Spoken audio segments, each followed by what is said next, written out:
કહેવાય છે જગતનું તાત પણ છતાં લાચાર। બાજુમાં પાણીની કેનાલ છતાં જગતના તાતને પાણી માટે વલખા મારવા પડી રહ્યા છે। ભાવનગરમાં સિંચાઈ વિભાગ દ્વારા ભાવનગરના ઘોઘામાં કરોડો રૂપિયાનો ખર્ચ કરવામાં આવ્યો છતાં કોરીકટ કેનાલ જોવા મળી રહી છે। તળાજા, પાલીતાણા, મહુવા અને ઘોઘાના 125 થી વધુ ગામોની 35,000 હેક્ટર જેટલી જમીનમાં 12 માસી ખેતીને વેગ આપવા કેનાલ બનાવાઈ અને જરૂર પડે તો માઇનોર કેનાલો પણ બનાવાઈ, જે આજે જર્જરિત હાલતમાં જોવા મળી રહી છે। ઠેર ઠેર જર્જરિત અને ઠેર ઠેર બાવળ ઉગી નીકળેલા જોવા મળે છે। કેનાલમાં જર્જરિત કેનાલમાં પાણી છોડવામાં આવે તો પણ વેડફાટ થાય છે, ત્યારે સ્થાનિકો તો ત્યાં સુધી કહી રહ્યા છે કે ક્યારે પણ કેનાલની મરામત કરવામાં નથી આવી। એટલું જ નહીં, છેલ્લા 35 વર્ષથી આ કેનાલમાં પાણીનું એક ટીપું પણ છોડવામાં નથી આવ્યું। જો ખેડૂતોને પાણી આપવા માટે આ કેનાલમાં કરોડોનો ખર્ચ બનાવવામાં આવી હોય તો પાણી કેમ નથી છોડવામાં આવતું?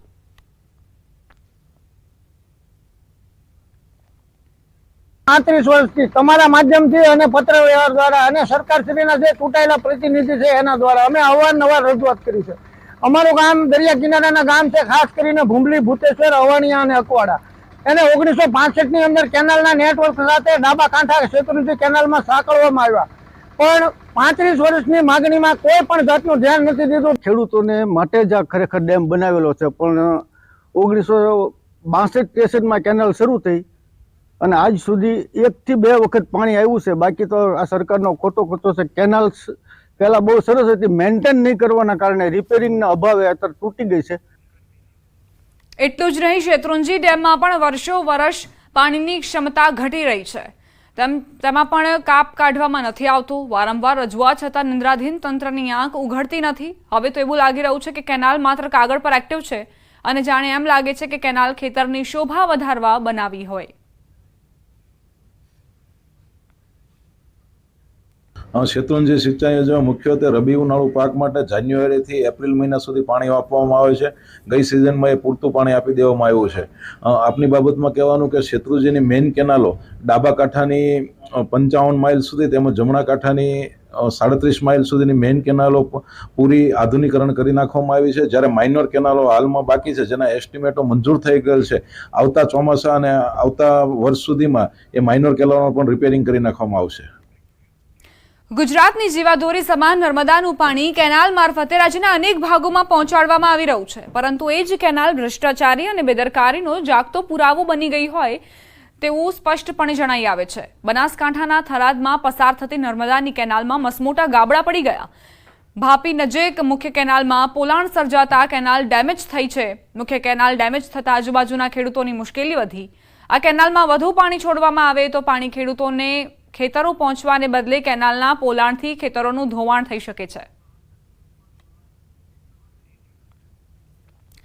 સ્થાનિક ખેડૂતો કહી રહ્યા છે કે જો કેનાલમાં વધુ પાણી આવે તો આ ગાબડામાંથી પાણી ખેતરમાં વહી જશે અને પાકનું સંપૂર્ણપણે ધોવાણ થઈ જશે।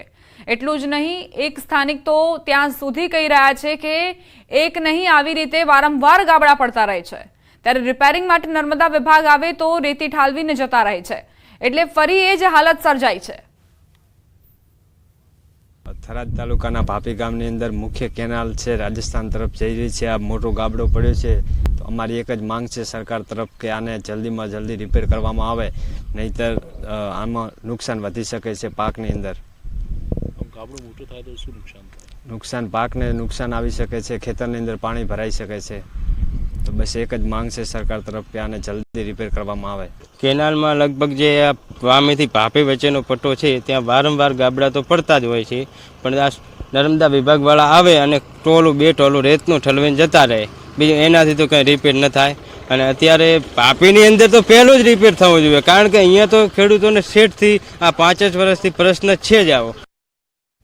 એક તરફ ચોમાસાની ધમાકેદાર શરૂઆત થઈ ગઈ છે, બીજી તરફ હજુ પણ વહીવટી તંત્ર નિંદ્રાધીન છે।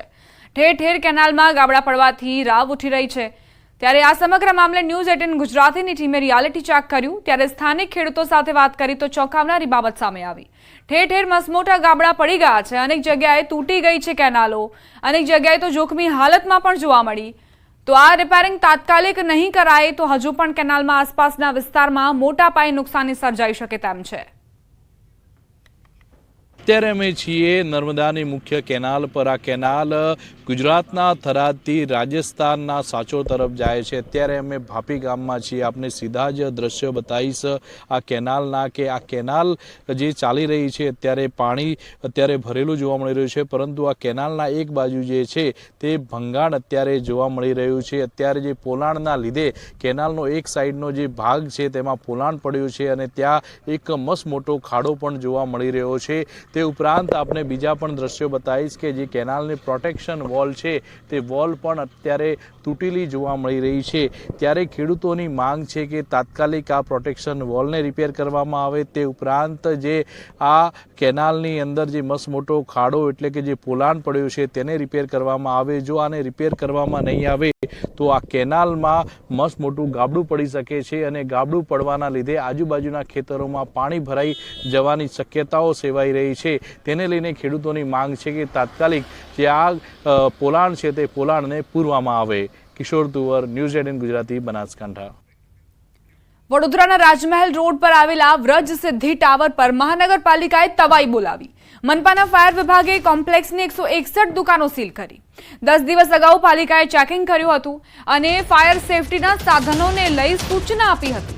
જોકે વેપારીઓએ પાલિકાની સૂચનાને અવગણી અને 10 દિવસની મુદત આપી છતાં ફાયર સેફટીની સુવિધા ન કરાતા દુકાનો સીલ કરવામાં આવી છે। તો રાજકોટમાં જે અગ્નિકાંડ સર્જાયું ત્યારબાદથી જ આજે ડ્રાઈવ છે તે ચલાવવામાં આવી રહી છે। વડોદરામાં ફાયર સેફટીને લઈને મનપા સતત કાર્યવાહી કરી રહી છે। રાજમહેલ રોડ પર વ્રજ સિદ્ધિ ટાવર પર મહાનગરપાલિકાએ તવાઈ બોલાવી અને ફાયર વિભાગે કોમ્પ્લેક્સની 161 દુકાનો સીલ કરી છે।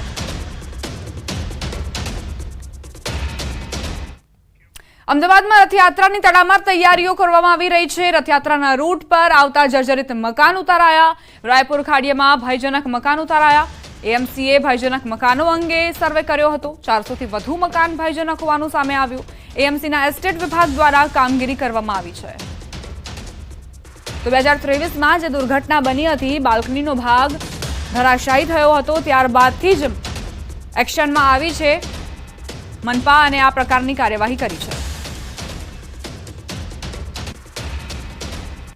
7 જુલાઈના દિવસે ભગવાન નગરચર્યાએ નીકળશે અને આ દરમિયાન ખાસ કરીને કોઈપણ પ્રકારની હોનારત ન સર્જાય તે માટે અમદાવાદ મહાનગરપાલિકા દ્વારા ખાસ કામ કરવામાં આવી રહ્યું છે। જે ભયજનક મકાન લાગી રહ્યા છે તો તમામ મકાનને ઉતારી પાડવાની અમદાવાદ મહાનગરપાલિકાના અમદાવાદ મ્યુનિસિપલ કમિશનરની જે આદેશ છે તે પ્રમાણે એસ્ટેટ વિભાગ છે તે કામ કરી રહ્યું છે। આપ જોઈ રહ્યા છો અમદાવાદ મહાનગરપાલિકાના એસ્ટેટ વિભાગના તમામ કર્મચારીઓ દ્વારા જે મકાન ભયજનક લાગે છે તો તે મકાનને ઉતારી પાડવાની આ વખતે તૈયારી કરી છે। અમદાવાદના મધ્ય ઝોનમાં અત્યારે અમે છીએ અને મધ્ય ઝોનમાં રાયપુર ચકલા પાસે ખાસ કરીને મકાન ઉતારી પાડવામાં આવ્યું છે। અમદાવાદ શહેરની અંદર સૌથી વધારે જો ભયજનક મકાન હોય તો તે જમાલપુર વિસ્તારમાં છે, ખાડિયા વિસ્તારમાં છે। ત્યારે આ તમામ વિસ્તારની અંદર ખાસ કરીને સર્વે કરવામાં આવ્યો હતો અને લગભગ 400થી પણ વધારે મકાનો છે તે ભયજનક હોવાનો રિપોર્ટ સામે આવ્યો હતો। ત્યારે અત્યારે પણ આપ જોઈ રહ્યા છો કે જે પ્રકારે કામગીરી ચાલી રહી છે તેને લઈને આગામી સમયમાં જે લોકોએ હજુ સુધી પણ ભયજનક મકાન માલિકે જો ન ઉતાર્યા હોય અથવા કોઈ પણ પ્રકારનું સમારકામ ન કરવામાં આવ્યું હોય તો તે માટે પણ ખાસ કરીને તંત્ર છે તે કામગીરી કરશે। કેમેરા પર્સન હિરેન શાહ સાથે દીપિકા ખુમાર, ન્યૂઝ 18 ગુજરાતી, અમદાવાદ। બહારનું ખાનારા થઈ જજો સાવધાન। વડોદરામાં હોટેલમાં સૂપમાંથી નીકળી ગરોળી। તરસાલી હાઈવે પર સર્વોત્તમ હોટેલની આ ઘટના છે। હોટેલમાં પીરસવામાં આવેલ સૂપમાં ગરોળી નીકળી। ગ્રાહકને ખબર પડતા હોટેલ મેનેજરનો ઉધડો લીધો। આરોગ્ય વિભાગ પર સવાલ ઉઠ્યા છે। ફૂડ વિભાગ સામે અનેક સવાલ ઉઠ્યા। હવે મેનેજરે તો માફી માંગી લીધી, પરંતુ આ ગ્રાહકોને કંઈ થશે તો કોણ જવાબદાર? શું આરોગ્ય વિભાગ દ્વારા કોઈ તપાસ નથી કરવામાં આવતી?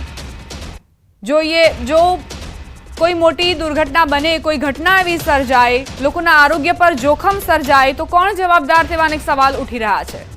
વારંવાર આ પ્રકારની ઘટનાઓ સામે આવતી હોય છે, પરંતુ તેમ છતાં તેના પર બ્રેક નથી વાગી રહી।